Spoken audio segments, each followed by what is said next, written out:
आता हा प्रश्न पहा. हा पण परीक्षेला येऊन गेलेला प्रश्न आहे. 2023च्या प्रश्नपत्रिकेमध्ये 33 क्रमांकाचा अ संचामधला प्रश्न होता. प्रश्न थोडासा कॉम्प्लिकेटेड आहे, म्हणजे थोडासा गुंतागुंतीचा आहे, परंतु सोपा आहे. ज्याचे पायाभूत ज्ञानकक्षा व्यवस्थित आहे, पायाभूत ज्ञान त्याला व्यवस्थित आहे, त्याला हा प्रश्न अतिशय सोपा आहे. लक्षात घ्या, तुम्हाला काही पॅरामीटर्स सांगतो, म्हणजे काही ठोकताळे सांगतो, ते पहा. आता लहान मोठी संख्या कशी ओळखायची बरं ते सांगतो तुम्हाला.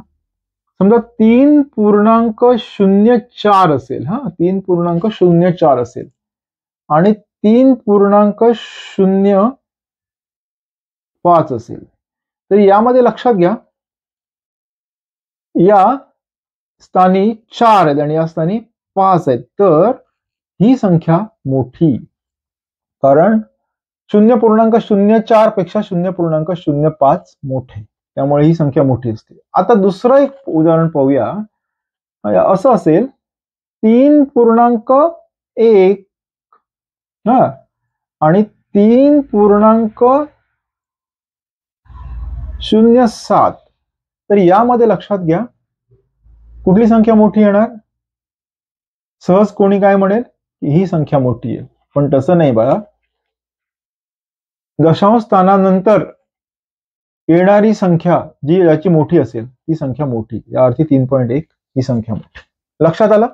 मग आता आपण यामध्ये काय म्हटलंय प्रश्न? 5.435, 5.084, 5.123, 5.064 या संख्या चढत्या क्रमाने मांडल्यास पहिली व शेवटची संख्या यातील फरक किती? आता चढत्या क्रमाने म्हणजे काय? सगळ्यात छोटी संख्या आधी लिहायची, नंतर त्याच्यापेक्षा मोठी, नंतर त्याच्यापेक्षा मोठी आणि सगळ्यात शेवटी सर्वात मोठी. तर काय करायचंय? या संख्या मांडायच्या चढत्या क्रमाने, म्हणजे चढत्या क्रमाने म्हणजे छोटी संख्या आधी आणि सर्वात मोठी संख्या शेवटी. मग काय करायचंय? तर यांच्यातील फरक किती आहे? आता आपण फरक कसा काढतो संख्यांचा? मोठ्या संख्येतून लहान संख्या वजा केली असता आपल्याला त्या संख्यांमधील फरक येतो. म्हणजे ही जी L4 आहे, ह्या L4 मधून जर आपण L1 सगळ्यात छोटी संख्या मोठ्या संख्येतून वजा केली तर आपल्याला काय येईल? फरक, डिफरन्स.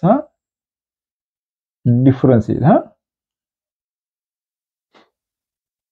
आता आपण मांडू या संख्या. आता बघूया. लक्ष ठेवा सगळ्यांनी व्यवस्थित. आता काय आहे?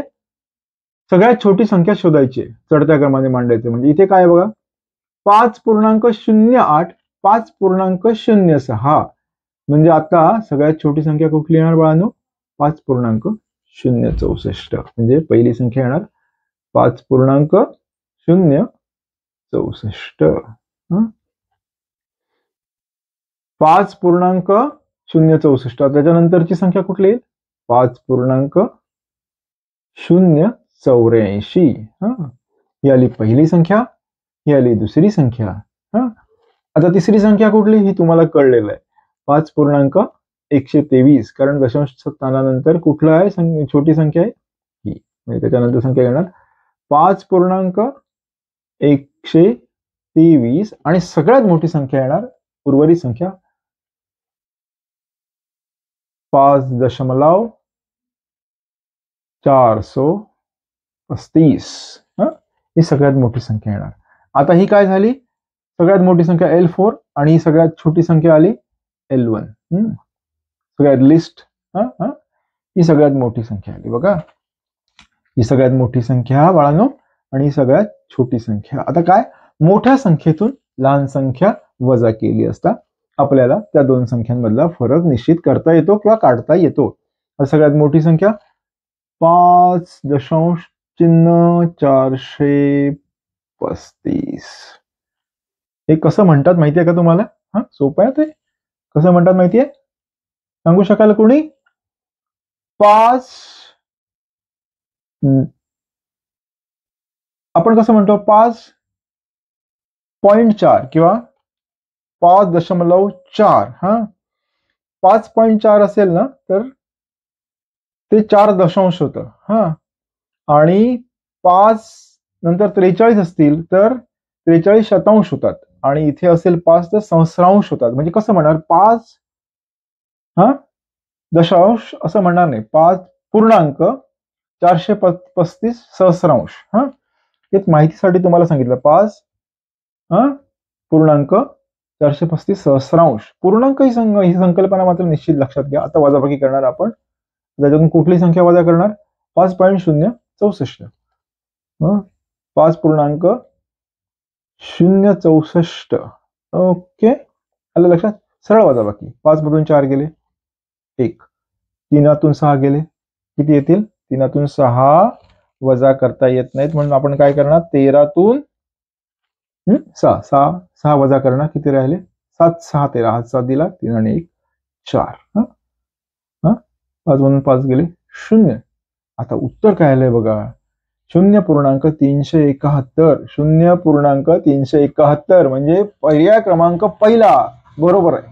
हे खात्रीचे गुण देणारे प्रश्न आहेत आणि हे तुम्ही आता नक्की पाया मजबूत करा. हा पाया तुम्ही जर मजबूत केला तर तुम्हाला पुढे सगळ्या प्रकारच्या स्पर्धा परीक्षांमध्ये दशांश अपूर्णांकाची गुणाकार, भागाकार, बेरीज, वजाबाकीची उदाहरणं आली ना तर ती सहजपणे सोडवता येतील. म्हणून आपण काय केलं? चढत्या क्रमाने संख्या मांडल्या. चढत्या क्रमाने संख्या मांडल्यानंतर सगळ्यात मोठ्या संख्येतून सगळ्यात लहान संख्या वजा केली आणि आलं ते उत्तर 0.371. त्यामुळे सगळ्यांना बहुधा हे उदाहरण समजलं असेल. त्यामुळे आता काय करायचं आपण की अशा प्रकारच्या गणितांचा, उदाहरणांचा नित्य सोडविण्याचा सराव ठेवला पाहिजे. माहिती आहे ना आपल्याला, एका संत महात्म्याचं एक उक्ती आहे, त्यांच्या तोंडच्या ओळी आहेत, प्रयत्ने वाळूचे कण रगडिता तेलही गळे. म्हणजे प्रयत्न केले असता वाळूचे कण एकामेकावर रगडले असता तेलाचे थेंबही निर्माण होतात. त्यामुळे सतत प्रयत्न केला पाहिजे. सतत प्रयत्न म्हणजे काय? प्रयत्न सातत्य असलं पाहिजे आणि योग्य दिशेने प्रयत्न केले पाहिजेत. व्हिडिओ आवडला असल्यास लाईक करा, शेअर करा, सबस्क्राईब करा आणि आपल्या अधिकाधिक मित्रमैत्रिणींना व्हिडिओ फॉरवर्ड करायला विसरू नका. धन्यवाद. थँक्यू.